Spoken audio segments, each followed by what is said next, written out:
game's over.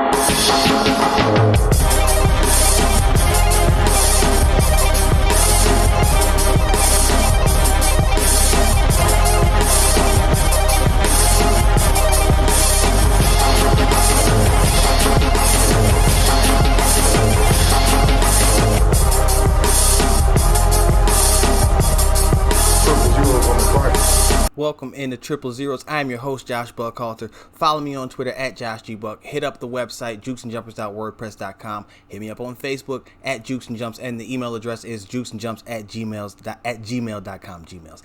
gmail.com. A lot to get into. First of all, though, I want to say congratulations to the LSU Tigers, national champions. Joe Burrow played a hell of a game. The Clemson Tigers fell in defeat. It was a great game, though, back and forth for much of the contest, but the Tigers pulled away. LSU pulled away late and ended up on top. Great game. But we got a lot to talk about here, a lot of NFL action and a lot of NBA. So we're going to start off talking about the divisional round of the NFL playoffs, which had the home teams winning 3 out of 4, which was my prediction. If you watched the last episode, check out the YouTube channel and verify that.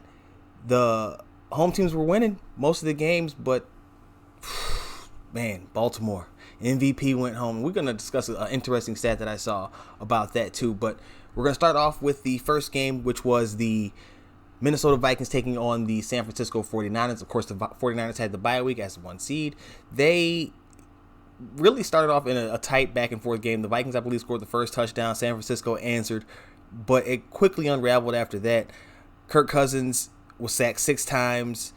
Both quarterbacks were actually under 200 yards in this game and had a 1-to-1 touchdown interception ratio. So it wasn't like either one played exceptionally well. But Jimmy's foibles, Jimmy's mistakes didn't seem to come at times that were crippling for his team, where Kirk's just seemed to come at the worst possible time. He reverted to that shell that people say that he goes into when he gets a little rattled. The game plan that the New Orleans Saints said that they had for him, we saw the 49ers realize. Nick Bosa and those boys, they had 5 players get a sack. Nick Bosa had 2. The running game for the Vikings never got off the ground. The Niners had Tevin Coleman go over 100 yards, though. But for the Vikings, Dalvin Cook had 18 rushing yards. Adam Thielen and Stephon Diggs combined had 7 catches, 107 yards, and a touchdown. That was a touchdown to Diggs on basically a busted coverage. It was not a good game for the Vikings as a whole on offense, and that defense is just not what it was. It was living off of a lot of reputation this year. They just simply couldn't keep up with the multitude of the versatility of the 49ers running game, let alone when they try to get some passing going. You know, the 49ers don't throw a lot, as I've talked about a lot here. When they have to throw a lot, I'm interested to see how that goes. Now, Garoppolo has played games where he's had to throw some more than they like, and he's done well. So I'm not going to say that he's not capable, but I would like to see it. We're going to see. I think we're going to find out next week when they play the Packers. But Jimmy wasn't great in this game. He had 57, just under 58% completion. It just wasn't a great game for either quarterback. However, that 49ers defense is everything that the Vikings defense used to be, and then some, just because they have so much invested in that defensive line. The secondary, Richard Sherman, as we all know the story about him and his contract, playing himself into an all-pro season. The Niners are legit. They're legit, and they don't rely on Jimmy to do too much. We'll see if that can hold up, like I said, next week against the Packers, and we'll get to the Packers game in a second. But just neither one of these quarterbacks was really convincing in how they played in this game. Now, like I said, Jimmy's mistakes didn't seem to be as back-breaking as Kirk's was. Kirk just seemed to suck the air out of the team, and that's something that I think he's just going to fight for the rest of his career until he gets it. That's just the fact of the matter. The unfortunate news, I mean, if there are Viking fans who are upset with his play, fortunately the contract is close to being up, that $84 million contract. But, I mean, it's not on him. He wasn't getting any protection. Again, like I said, that running game wasn't going anywhere, and the ground game has really been struggling. Well, the ground game really struggled in this one. So it just wasn't meant to be. It's tough for Vikings fans, certainly, but that 49ers team said to hell with Rust and put the screws to him after, again, that early back and forth hustle that they had. The other Saturday game was the Baltimore Ravens coming out flat against the Derrick Henry-led Tennessee Titans. My number one takeaway from this was that Lamar needs a true number one wide receiver. Now, I know we give that excuse a lot for quarterbacks when they don't perform well, and he did not play great. He did a lot better late, but he was befuddled earlier. He was flustered. Playing from behind is something that is foreign to this team. I heard it mentioned, batted around on Facebook or on Twitter, that it's not how this team was built. This team was built to protect leads. And when the Titans came out and punched the Baltimore Ravens defense in the mouth, Baltimore just did not have a response for that. And we saw some miscues, some poor execution on fourth down attempts, just uncharacteristic things from this team. Mark Ingram did get injured in this game. Gus Edwards had 9 for 4. They combined had 9 for 42. So the ground game wasn't helping Lamar there. He had on his own, he ended up running for, Lamar completed 52% of his passes, 365 yards. He had 20 carries for 143 yards. 1 touchdown throw and 2 picks, took 4 sacks. One of those picks was tipped. The other one was just bad. So, again, he didn't play great. It was a bad game. But when you see him, 20 carries, 143 yards, and the two running backs combined, 9 for 42. Again, Ingram did get injured, but he had 1,000 yards this season. And Gus Edwards has over 700 yards. For those two to combine for 9 for 42, I think you start to see where things went awry. And then, on top of Lamar having 20 carries, he threw 50 times. That's not a recipe for success. I don't care how much he's progressed as a passer. That's not his game at all yet, and we saw that. Derrick Henry, though, that's a man. 30 carries, 195 yards. He also threw for a touchdown. He is the first running back in the playoffs to have 175-plus yards in back-to-back playoff games.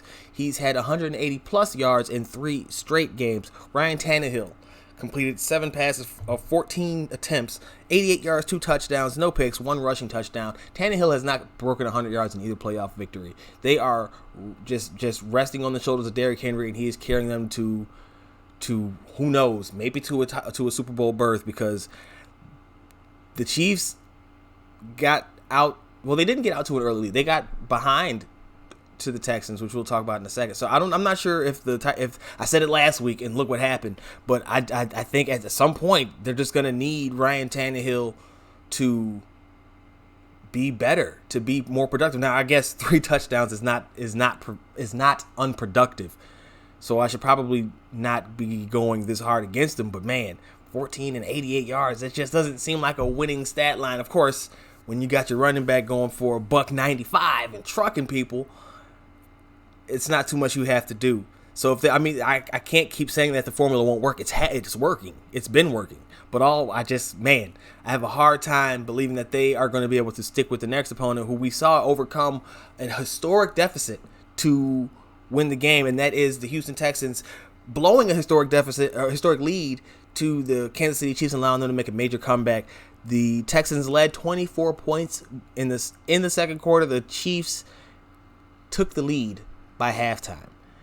The Texans ended up losing that game 51-31. A 24-point lead, 24-0, and you end up losing that game 51-31. 7 straight scores for the Chiefs.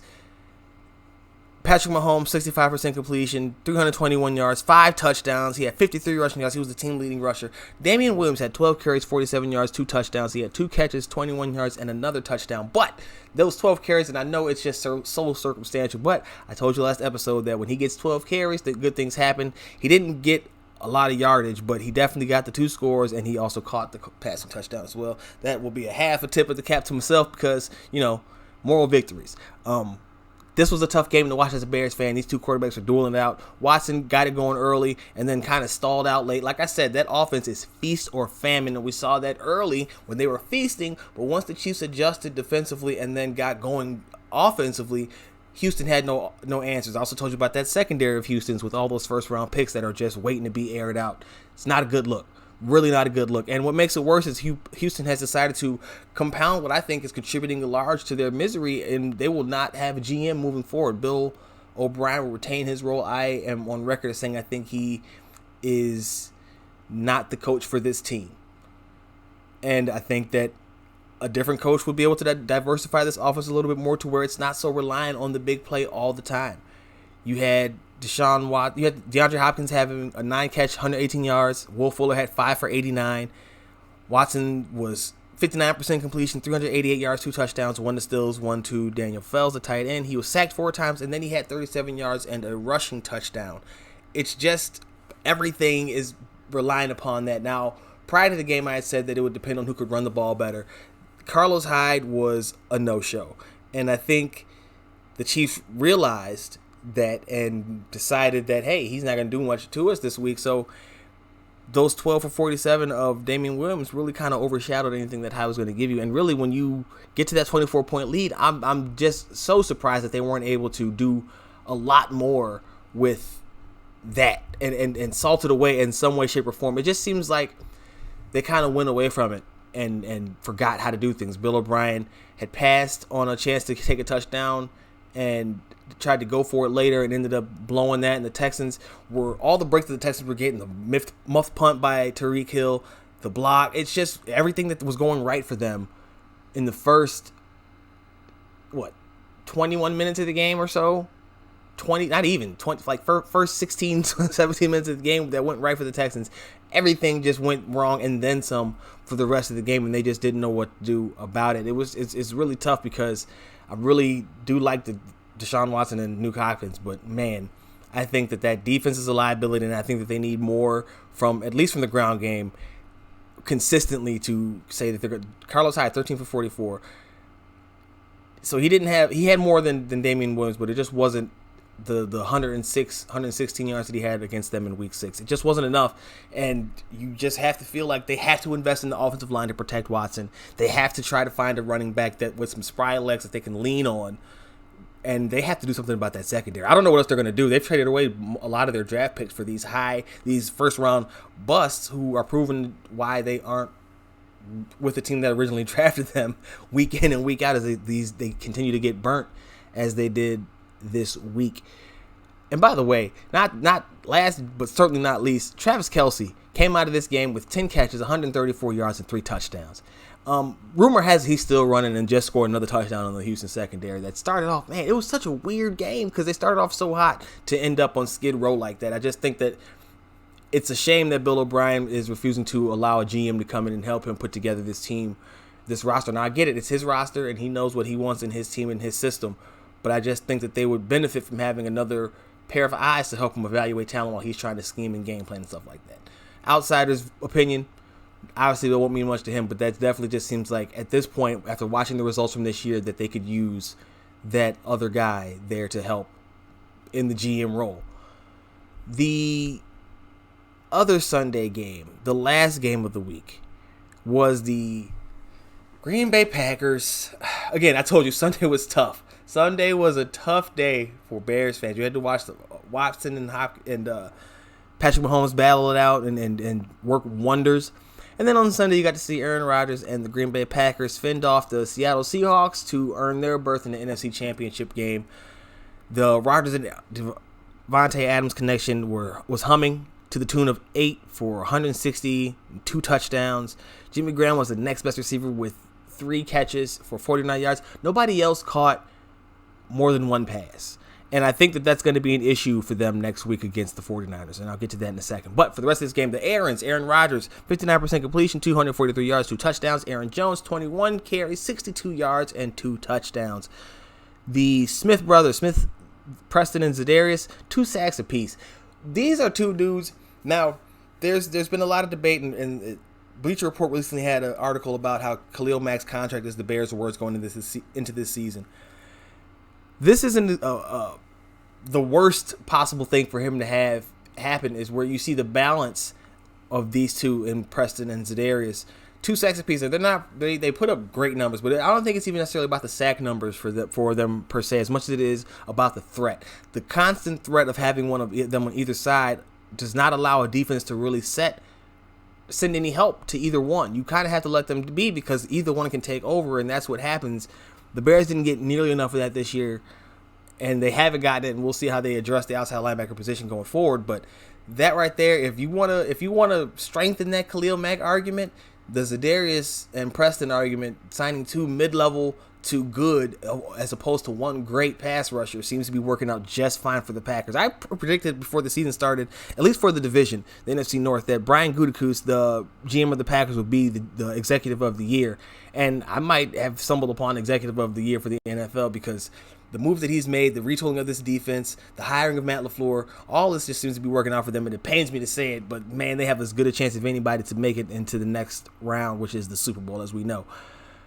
Conversely, the Seahawks, I also told you about that secondary and how they were going to be picked apart because they're just not that good, and how they rely on Russ too much, and how they would do so even more because they were without a running game. Marshawn Lynch had 12 carries, 26 yards. He did have 2 tugs, and he had some words of wisdom, dropped jewels at the end of the game, and I'll talk about that in 1 second. But Russ, 67% completion, 277 yards, 1 touchdown, 7 rushes for 64 yards. Tyler Lockett had a big game, 9 catches, 136 yards, and a touchdown. DK Metcalf, 4 for 59, and Jacob Hollister, 5 for 47. They just started slow, as they are prone to do, against the Packers offense that starts fast and tends to let teams hang around, which they did in this game. It ended up being a lot closer at the end of it all than the score really should be, but Seattle was battling back, and Lynch was a driving force behind that, but they just gave up too much. They couldn't stop Adams. They had no response for Devontae Adams. I'm surprised his stat line wasn't a lot bigger than that. He was wide open most of the day, and when he wasn't open, it's because he was on the bench or the defense was on the field. It just was not a good game for the Seattle secondary. They got to do something about getting a more consistent pass rush. They're in the same boat, a similar boat to the Texans, where they have to protect this quarterback. You made an investment in this guy. He is your franchise. Protect him accordingly. Stop trying to piece it together, and then you go out there and you get these high-priced additions for the line. Ziggy Ansah, who was hurt a lot of the year. You went out and got Jadeveon Clowney, who's already talking about trying to find a team who can help him contend.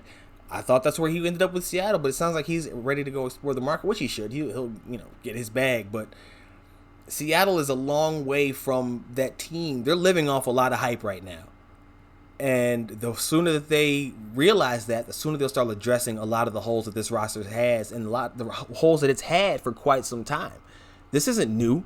The slow starts, the too dependent on the running game, then going skewing the opposite and going too dependent on Russ.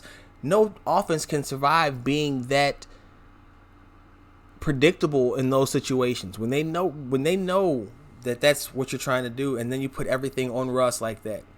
As efficient as he was great. He was still good. He had some misplays, as he often has. He missed a couple of checkdowns trying to go for it all.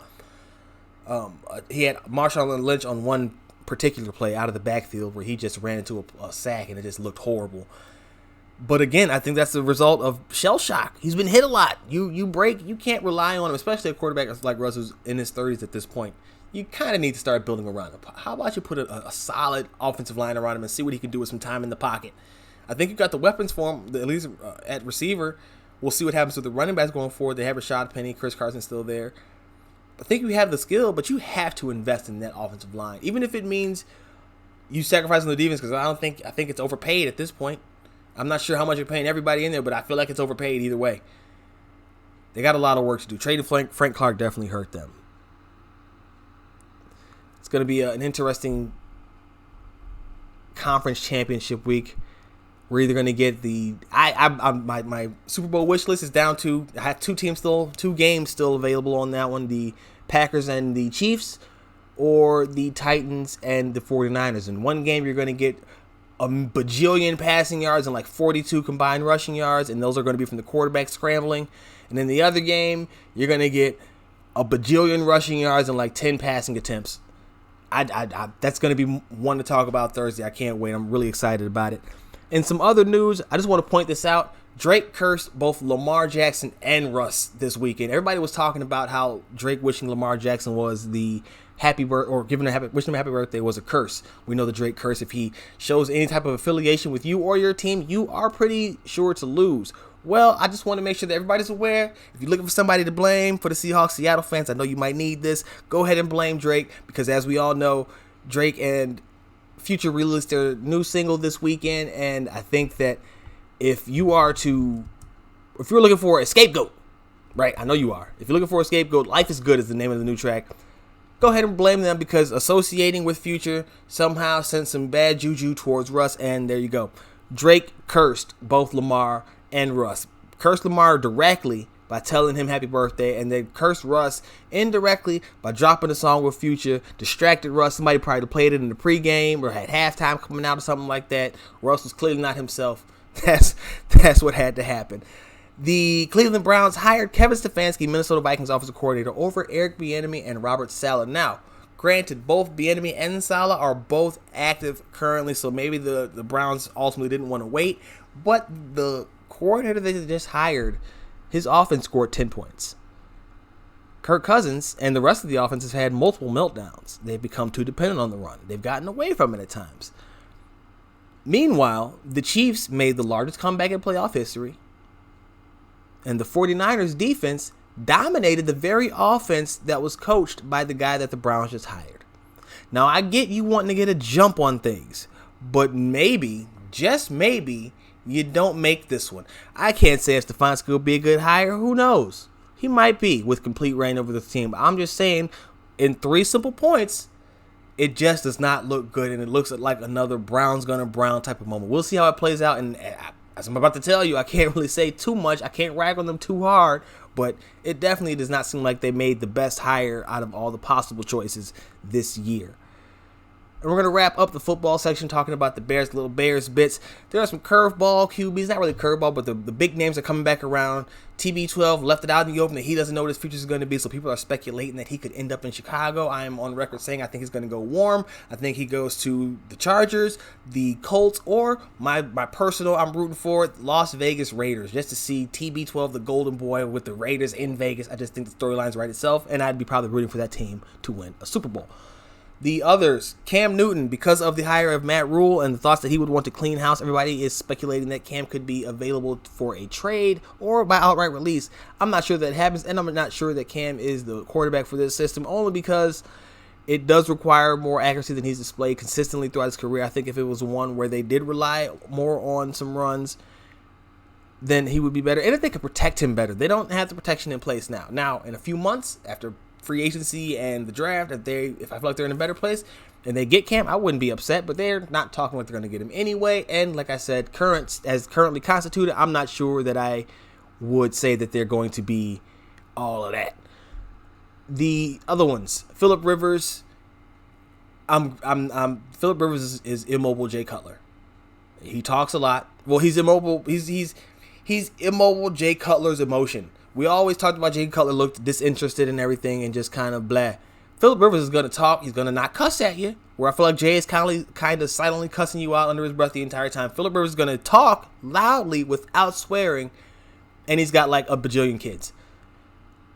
This has nothing to do with football. The kids have nothing to do with the football, no. It's that he is a gunslinger in the sense of he's going to turn the ball over a lot.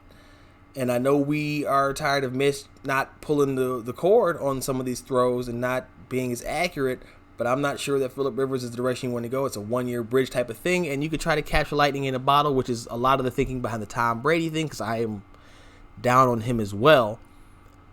But even more so on Rivers. And I think he, too, is probably looking for somewhere warm, or that, because he commutes from L.A., he commutes from San Diego down to L.A. every day because he doesn't want to leave. I just don't see him coming to Chicago. Andy Dalton, we'll skip him for now because of some coaching news. Marcus Mariota, I think that's less likely now without Helfrich around. People seem to be still trying to tie him here, and I tweeted out, actually, again, follow me on Twitter, Josh G. Buck, tweeted out that he was looking from the sidelines as Ryan Tannehill semi-conducted his team to a victory. Mariota was just anxiously waiting to do the same thing to Mitch Trubisky next year. We'll see. I'm not sure that I don't think that they're as in on him anymore without Helfrich around, but word is that they are still very much thinking about pursuing him. Alex Smith is a name that they have been linked with for much of since they've been out of the playoffs.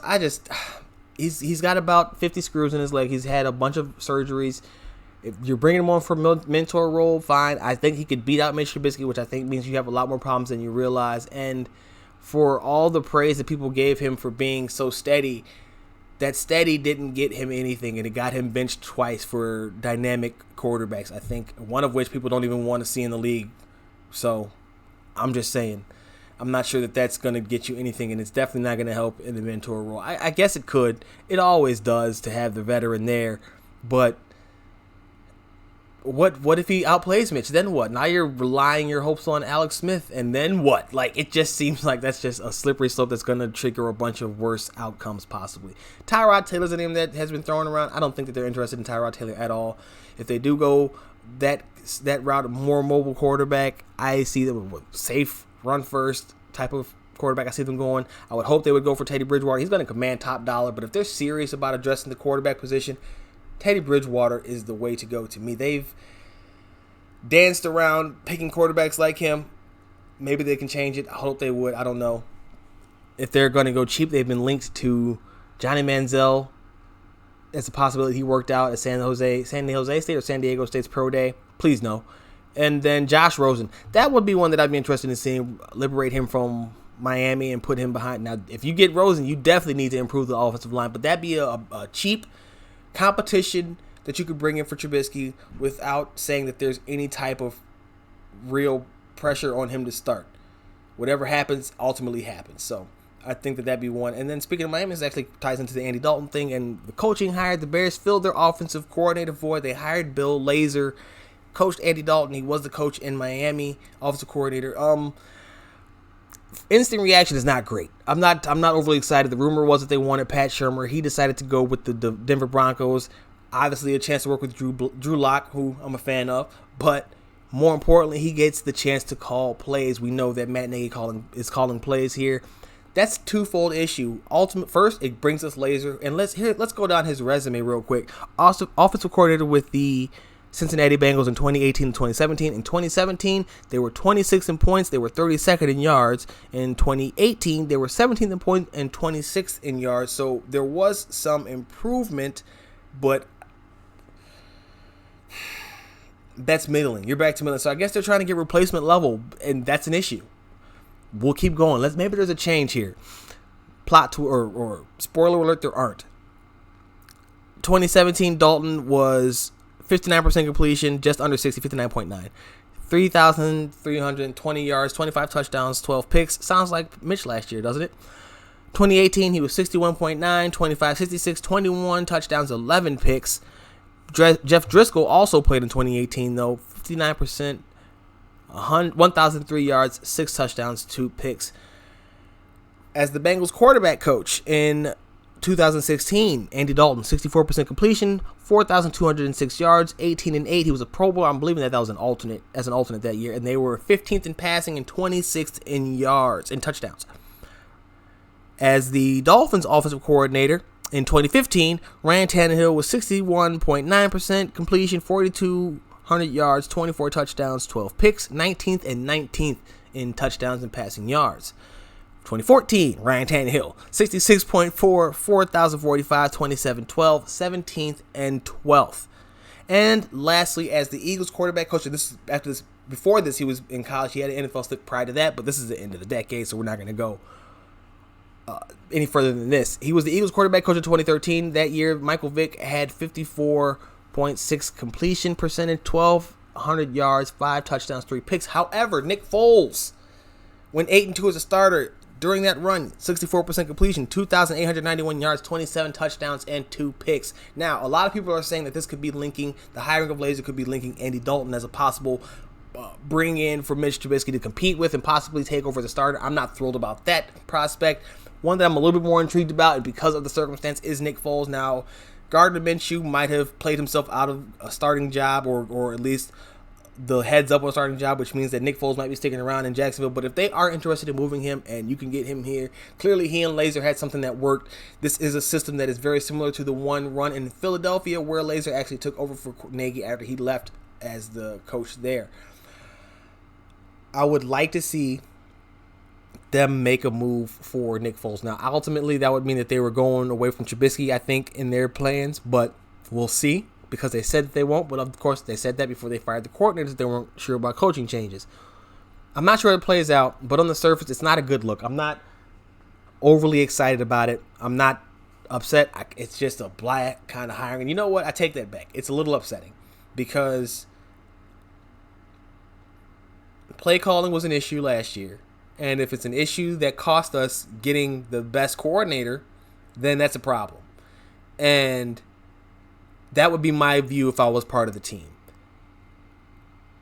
I think that they made a good hire in getting Chuck Pagano, but I think that this one is a definite step back. I think that it was kind of a scramble, a panic hire because they didn't get their first choice.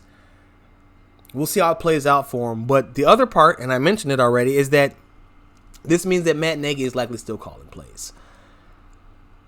Take that how you will, but that's probably what this means. Again, that cost us more than likely to have the coordinator that most people seem to have wanted in Pat Shurmur. We'll see if it costs them victories in 2020 because that's upsetting. I'm sorry. That's an upsetting hire on the surface. I am more than open to be proven wrong, but this is not one that I think many people are going to jump up and say, you know what? I'm okay with that. I think the overwhelming reaction so far has been, you kind of might have made it, we'll see. Especially for a team that's looking like they might, or management group looks like they might be on their last legs going into this season. Just not good. I'm not sure that this is the hire that's going to do it. Again, look forward to be proven wrong. But man, that was a rough. This is a rough Monday announcement after seeing the Sunday that I just got done explaining to you. That's going to wrap up this segment, the NFL portion. Little teaser for the Thursday episode. We're going to talk about favorites in the playoffs, and we're also going to talk about the matchups. Just break down the key components of each matchup to look forward to. So that's going to be something that you're going to want to make sure that you watch out for. Switching gears to the NBA, the Oklahoma City Thunder shot guard Shai Gilgeous-Alexander became the third guard to have a 20-rebound triple-double. He joined Russell Westbrook and Thad Lever. Shout out to him and what they're doing. A couple of nights ago, it was tweeted out they had the highest group rating of plus 30, minimum 100 minutes, 5-man rotation, 5-man lineup, and he's a part of that. The Thunder have pieced together quite the team after looking like they were going to be in perpetual rebuild mode, with all those picks and trading away Paul George and then subsequently Russell Westbrook. But a good rebound, and they're in the playoffs in the 7th seed right now. Go figure, right? The Memphis Grizzlies won 6 games. Josh Grizz, 6 games straight now. They are sitting in the 8th seed. Kyrie Irving returned to drop 21-4-3 and a win over the Atlanta Hawks on Sunday. Marvin Bagley returned tonight to have 18-6 in 23 minutes versus the Magic on Monday. Dwight has had 21-15 in 24 minutes in a blowout of the Cavs. He also hit a 3-ball. It's the second one in the past, 4 or 5 games. He hit another one against the New York Knicks a few games ago.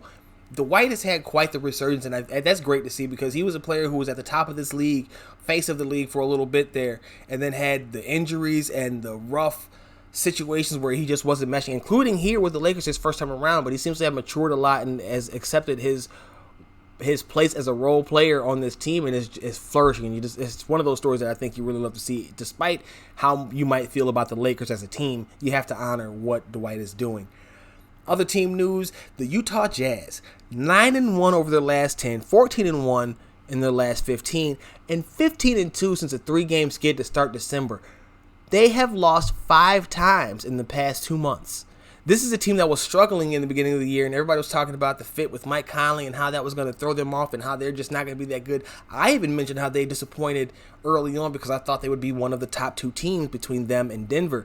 To see them now coming back this way, that's great, and I just know it's going to get even better once they get Conley and they're rolling.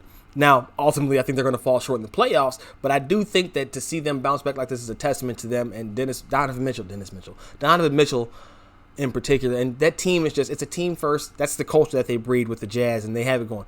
5 games in the past 2 months. That's insane. Incredible. Zion Williamson, the number 1 overall pick from this past draft in the NBA, will be making his return, or his debut, against the Jazz. Nice segue there. On Thursday, he has not played this season, and in his stead, Brandon Ingram has gone off to the tune of 25 points per game and looking like the most improved player this year. We'll see how that return will affect it. I hope it doesn't affect it too much because I like Brandon Ingram as a player. I also like Zion, though, and he's a likable guy. I want to see both of them thrive, and if they can thrive together, New Orleans could have a duo on its hand for the next decade plus that rival any in the NBA. So that's just something that keep an eye on, because you know the hype is going to be mad about his return, and I think it's a good team for him to play. The Jazz, a team that's solid defensively in the paint and can score buckets on this Pelicans team that's really doing a lot more offensively than defensively recently. Despite the thought that they would be insane on defense, it's really been the offense. Lonzo tonight had 17 and 12, I believe, and with Brandon Ingram sitting out as they got a win over the Pistons. So when Zion returns, man, the hype is going to be on for real, but keep an eye on Brandon Ingram and how his production stays, where it levels out to once Zion gets settled into the rotation, starts getting regular minutes. A feel-good story, Tiago Splitter tweeted out about Vince Carter and how it's insane that he had a poster of Vince on his wall as a kid. He played against him as a player. He now is coaching against Vince, and Vince is still playing while Tiago Splitter is an assistant for the Brooklyn Nets. And he said he's really a legend. Now, I mentioned that because there was a tweet going around how Vince has been playing for 20 years and no rings and just a bunch of running and jumping. Now, I am a part of rings culture. I'm not a person who says rings are end all be all, but I do think that they are the great. That's what differentiates the greats. You have your stats, you have your personal accolades. Well, then guess what? You got to go to what they play the game for. I know you have individual players who play for personal gain, but the game is played for championships. So that's how I break it down. However, that being the case, Vince is a guy who's done a different way. He's had accomplishments. He's been an Olympian. He's got the longevity. He's got the love of the game that you can't help but root for. He's a legend in the game in a way that I don't think will ever be measured on the statistical sheets, and they're never going to say that Vince is one of those kind of great players. You know, he will probably struggle to get into the Hall of Fame. But I think his impact on this game and for future generations can't be understated, and I think that the tweet from Tiago Splitter just kind of encapsulated that, telling you that, dude, from childhood to colleague to game planning against, that is quite the cycle to have. Hat tip to Vince Carter, and hopes that he keeps going strong and for as long as he wants to do so. Jimmy Butler spoke out in a self-penned piece for the Players Tribune talking about James Harden, and he made a list of his top 5 unguardable, and his top 5 consisted of Kevin Durant, LeBron James, Kyrie Irving, Steph Curry, and one James Harden. Now, these are players that no matter what you do, they're going to get theirs. They're going to get their buckets. You can be the best defender in the world. Jimmy is no slouch on the defensive end. You might know that. And he said Harden, he's got everything in his bag. The step back, he says, when he's getting there and he's dribbling, he puts it out there for you to reach, he's sizing you up. He's talking about how cerebral he is and how he's got a counter for everything that you do. And it's all a bait game. And I think it's a whoa moment for everybody who complains about the style and watching James Harden play and how he cheats the system. This is a player who defends him, who considers himself, and I think a lot of would consider him one of the premier defenders in this game, one of the better players in this game. And he's telling you how much he respects James Harden in his game and how he's the most unguardable player in the game today. We know Harden is all about trying to go and get that MVP award. If there's anything that's going to help bolster, it's got to be something like this. And just to top it off, Harden is averaging 37 points per game. It's the most in 56 years and the most by a guard ever. I don't know if it gets much more resolute than that, but he's definitely searching for his MVP award. They're going to have to win. And, of course, him publicly speaking out on it, I think, has been hurting him more than anything. But, man, when you get praise like what you got from Jimmy Butler, I don't know how you can continue to say that this man is not. If he doesn't get MVP, he has to be a close to, and I need it to be like a 1 or 2 vote difference here. I can't have this be a decisive victory. And then wrapping it up with some Bulls news, I actually wrote a story for Pimpin' Ain't Easy about the Chicago Bulls. Kobe White, there's a lot of concern about him and not developing as a passer. And people are saying he's a 2-guard and, you know, you're going to end up moving Zach. And I actually think that they can coexist. I think Kobe's playmaking ceiling is a lot higher, but I think he's being restricted by what they're asking him to do in the offense. I would like to see them start. This team's not going anywhere. So I'd like to see them start him and let him get going with the starters and see if he can unlock some playmaking ability when he's out there with other scorers instead of being out there as the lone scorer where he might feel like he has to do all of it by himself. Something we see with Zach. Maybe the two of them together would alleviate some of the pressure because we know that Zach's not getting it from Lowry consistently night in and night out. It's something that we'll talk about a little bit more on Thursday. But The Bulls lost tonight too on Monday night to the Boston Celtics 113-101, and it was a game that they got close but just never could get anything really going. And it was a game where Zach LaVine once again was the only guy going. He had 30 points, but he also had 6 turnovers. And I'm not going to keep ignoring the fact that while he's doing all this scoring, he's not careful enough with the ball. He's not strong enough when finishing at the rim, and he doesn't convert enough of those high leverage shots to be the one doing this by himself. So it's great that you're scoring all these points, but you clearly can't have the ball as much as you're giving me 6 turnovers too. I've seen worse, but man, you've got to be better than that. And we see too many possessions where nobody moves, so he just throws up a shot. And once he gets into the rhythm of throwing up a shot, just at will, he just keeps doing that. You did get 17 points from Thaddeus Young off the bench. You got 12 and 7 from Tomas Satoransky, but Lowry gave you 9 points and 6 boards. You got 10 and 3 from Daniel Gafford. I've been talking about Lowry for much of the season that I'm just not sure that he is what we all thought he was going to be prior to the year. I think that the flashes we saw were just that, flashes, and we've seen that a lot of mediocre players can have flashes. He's got the skill set, but I don't know if he has a mentality yet. He hasn't shown that he's aggressive enough, consistently enough, and he seems too passive on a team with no point guard to make sure that the big man gets fed. And maybe it's due to the lack of consistent touches like he had last year. We talked about that last episode, that the system from last year allowed them to handle the ball a lot more. He doesn't get that this year. But I don't think that's really an excuse. I think you got to be aggressive. We saw him and Zach in that 2-man game when they decided to ignore the coach and just run it themselves. That worked. But you see too much timidity, too much just backing off from Lowry, while Zach is full bore ahead. And I think that's where you get a lot of the hero ball, where he knows that he can't count on anybody else. It's a sad state of affairs right now on this team. You had the report from David Kaplan talking about there's going to be sweeping changes, and Jim Boylan did the midseason assessment, and it's really just all noise at this point. We've seen it time and time again, and they're just going to keep running the same mediocre product back until we stop paying attention to it and they start losing revenue.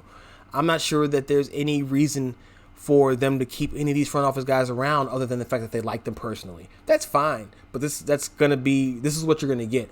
You're not going to get free agents because you can't manage your team. You can't work out your front office with winning coaches. You pick coaches that are seemingly in above their head and continue to insult the intelligence of the people that they're speaking with because they are coaching.